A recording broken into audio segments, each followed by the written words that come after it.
पुणे जिल्ह्यातील रांजणगाव परिसरात एक अत्यंत धक्कादायक आणि अंगावर शहारा आणणारी घटना समोर आली आहे।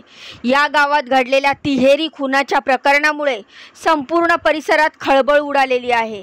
प्राथमिक माहिती आणि पोलिसांच्या सुरुवातीच्या तपासानुसार एका महिलेसह तिच्या 2 चिमुरड्या मुलांची निर्दयपणे हत्या करण्यात आल्याचं समोर आलेलं आहे। ही हत्या इतकी अमानवी आणि क्रूर पद्धतीने करण्यात आली आहे की तिघांचे मृतदेह अर्धवट जळालेल्या अवस्थेत सापडलेत, ज्यामुळे हत्या किती भयानक पद्धतीने झाली असावी याचा अंदाज येऊ शकतो। ही घटना उघडकीस आल्यानंतर स्थानिक नागरिकांमध्ये भीतीचं वातावरण निर्माण झालंय। घराच्या आतमध्ये हे मृतदेह आढळून आले असून यामध्ये कोणाचा तरी वैयक्तिक वाद, सूड भावना किंवा इतर कोणतं कारण असावं याचा तपास पोलिसांकडून सुरू आहे। मृत महिला आणि तिच्या मुलांचे शवविच्छेदन करण्यात येणार असून त्यानंतर आणखीन काही महत्त्वाच्या बाबी उघड होण्याची शक्यता आहे। संपूर्ण गाव हादरून गेलंय आणि नागरिकांनी पोलिसांना सहकार्य करायचं आवाहन केलं जात आहे। तर नेमकं काय घडलंय थोडक्यात बघूया आजच्या माहितीच्या माध्यमातून। तर नमस्कार मित्रांनो, मी रीमा माझ्या या यूट्यूब चॅनलवर तुमचं खूप खूप मनापासून स्वागत करते। तर पुण्यातून अहिल्यानगरकडे जाणाऱ्या महामार्गावर रांजणगावाजवळ खंडाळे गाव आहे।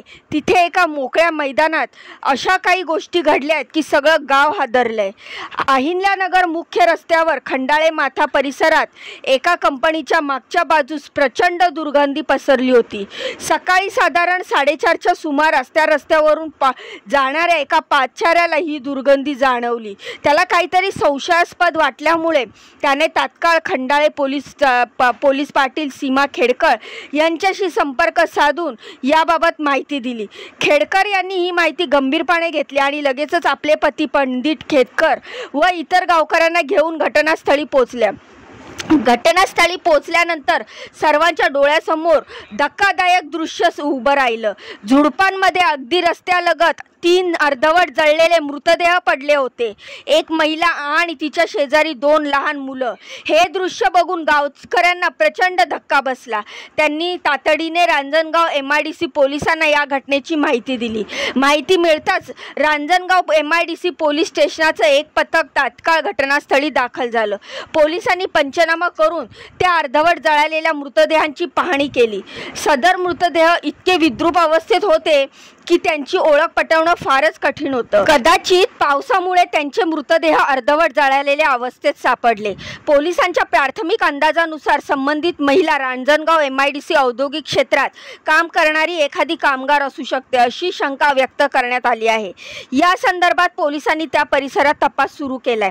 औद्योगिक भागातील कंपन्यांमध्ये चौकशी केली परंतु अद्याप कोणतीही ठोस माहिती मिळालेली नाही। मृतांच्या ओळखीबाबत कोणीही पुढे आलेले नाही, त्यामुळे तपास आणखीनच गुंतागुंतीचा होत चाललाय। दरम्यान या हत्यामागील संभाव्य आरोपी किंवा गुन्हेगाराचा माग घेतल्यासाठी श्वान पथकाचं पाचारण करण्यात आले। श्वान पथकाने काही प्रमाणात सुगावा घेण्याचा प्रयत्न केला, मात्र त्या दिवशी पावसाची संततधार सुरू असल्यामुळे श्वान पथकाला ठोस धागा मिळण्यात अडचणी आल्या। परिणामी तपासामध्ये थोडासा खोळंबा झालाय। फॉरेन्सिक तज्ज्ञांचं पथकही घटनास्थळी पोहोचलंय। त्यांनी घटनास्थळाची बारकाईने पाहणी करत परिसरातील वस्तू, कपडे, पेट्रोलचे डबे, मृतदेहाजवळचे अवशेष अशा सर्व गोष्टींचा अभ्यास सुरू केलाय। या सर्व वस्तूंमधून मिळणारा खुना, DNA नमुने आणि जळालेल्या कपड्यांवरील डिझाईन, टॅटू, दागिने यांचा उपयोग करून मृताची ओळख पटवण्याचा प्रयत्न केला जातोय। सध्या तरी पोलिसांकडे महिलेच्या हातावर जय भीम असा टॅटू असलेली खून हा एकच महत्त्वाचा धागा आहे। याच्या आधारे पोलीस महिलेची ओळख पटवण्याचा प्रयत्न करतायत। तसे पोलिसांनी घटनास्थळाच्या आजूबाजूला असलेल्या CCTV कॅमेऱ्याचं फुटेज गोळा करायला सुरुवात केली, जेणेकरून आरोपी या परिसरात कुठून आले, त्यांनी गाडी वापरली का, किती जण होते याचा थोडाफार तरी मागोवा घेता येईल। सुरुवातीला या हत्येमागे त्या महिलेचा नवरा असण्याचा संशय निर्माण झाला होता।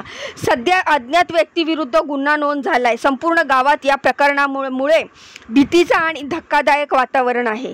गावकऱ्यांना अजूनही विश्वास बसत नाहीये की त्यांच्या गावाजवळ एवढ्या अमानुष पद्धतीने एक महिला, तिच्या 2 निष्पाप मुलांचा खून करून मृतदेह जाळण्याचं कृत्य घडले। आता सर्वांचं लक्ष शवविच्छेदन अहवालाकडे लागले, कारण त्यातूनच हे स्पष्ट होणार आहे की त्या मायलेकरांना आधी मारलं गेलं की जिवंत असतानाच त्यांना पेटवण्यात आलं। ही माहिती मिळाल्यानंतर गुन्हेगारीच्या गंभीरतेचं स्वरूप अधिक स्पष्ट होईल आणि पोलिसांना तपासाची पुढील दिशा मिळेल। रांजणगाव MIDC पोलिसांकडून विशेष तपास पथक स्थापन करून काम सुरू आहे आणि लवकरच सत्य समोर येईल अशी अपेक्षा आहे। दरम्यान या अत्यंत धक्कादायक घटनेचे गांभीर्य लक्षात घेता पुणे ग्रामीणचे जिल्हा पोलीस अधीक्षक संदीप सिंग गिल यांनी तात्काळ घटनास्थळी भेट देण्यासाठी प्रयाण केलाय। त्यांच्या आधी शिरूर उपविभागीय पोलीस अधिकारी प्रशांत ढोले, रांजणगाव MIDC पोलीस ठाण्याचे वरिष्ठ निरीक्षक महादेव वाघमोडे, पोलीस निरीक्षक सविता काळे, रांजणगाव गणपती येथील पोलीस पाटील सारिका पाचुनकर आणि खंडाळे गावातील पोलीस पाटील सीमा खेडकर हे अधिकारी घटनास्थळी दाखल झाले होते। सर्व अधिकाऱ्यांनी घटनास्थळाची कसून पाहणी केली आणि या भीषण घटनेचे स्वरूप समजून घेतलं।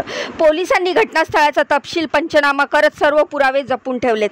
त्यानंतर प्रशांत ढोले यांनी तपास पथकाला मार्गदर्शन केलं आणि अधिक तपासासाठी सूचना दिल्यात। त्यावेळी पोलिसांना मिळालेल्या प्राथमिक माहितीनुसार मृत महिलेच्या डोक्यावर गंभीर जखमा होत्या, जेणेकरून तिला क्रूरपणे मारहाण करण्याचं स्पष्ट झाले। तर पोलीस निरीक्षक वाघमोडे यांनी दिलेल्या माहितीनुसार आरोपीने या महिलेसोबत तिच्या 2 लहान मुलांना निर्गुण खून करून मृतदेह एका निर्जन जागी आणले। त्यानंतर मृतदेहांवर पेट्रोल टाकून त्यांना जाळून पुरावा नष्ट करण्याचा प्रयत्न करण्यात आला असावा अशी शक्यता पोलिसांनी व्यक्त केली। मात्र त्यावेळी पडलेल्या जोरदार पावसामुळे मृतदेह पूर्णपणे जळू शकले नाहीत आणि अर्धवट जळालेल्या अवस्थेमध्ये ते सापडले। घटनास्थळी अजूनही पेट्रोलचा तीव्र वास येत असल्याचं निरीक्षक वाघमोडे यांनी सांगितलंय, ज्यामुळे हल्लाखोरांनी इंधन वापरून पुरावे नष्ट करण्याचा हेतू परस्पर प्रयत्न केल्याचं दाट संशय आहे। इतकंच नव्हे तर 3ही मृतदेह अत्यंत भीषण आणि असह्य अवस्थेत आढळल्यामुळे स्थानिक गावकऱ्यांमध्ये भीतीचं वातावरण निर्माण झालंय। परिसरामध्ये घबराट पसरली असून अनेकांनी आपल्या लहान मुलाबाळांना घरातून बाहेर न सोडण्याचा निर्णय घेतलाय। संपूर्ण तपास सध्या अत्यंत बारकाईने सुरू असून श्वान पथकाच्या सहाय्याने घटनास्थळाच्या आसपास हल्लेखोरांचा माग काढण्याचा प्रयत्न केला जातोय। मात्र हवामान अनुकूल नसल्याने विशेषतः पावसामुळे या तपासामध्ये अनेक अडथळे येत आहेत। पोलिसांनी या घटनेला अत्यंत गंभीरतेने घेतलं असून लवकरच या भीषण हत्याकांडाचा मुळाशी जाण्याचा प्रयत्न सुरू आहे। सध्या तरी मृताची ओळख पटली नसली तरी पोलिसांनी रांजणगाव MIDC परिसरात काम करणाऱ्या महिलांची यादी तपासण्यास सुरुवात केली आहे। परिसरातील CCTV फुटेजही तपासले जात असून कोणत्या वाहनाने मृतदेह आणले गेले असावे याचा शोध घेतला जातोय। या घटनेमुळे खंडाळे गावासह संपूर्ण परिसरात हळहळ व्यक्त केली जात असून पोलीस प्रशासनावर लवकरात लवकर या गुन्ह्याचा उलगडा करण्यासाठी प्रचंड दबाव आहे। तर मित्रांनो, येत्या दिवसात या हत्येचं गूढ लवकरच कळेल, पण या घटनेबद्दल तुमचे काय मत आहे मला कमेंटच्या माध्यमातून नक्की सांगा। या सगळ्या माहितीबद्दल, ही घडलेली घटनेबद्दल तुमच्या काय प्रतिक्रिया आहेत ते देखील मला कमेंट करून सांगा। तर भेटूया पुढच्या माहितीमध्ये अशीच दमदार लेटेस्ट अपडेट घेऊन। तोपर्यंत स्वतःची काळजी घ्या। बाय आणि नमस्कार।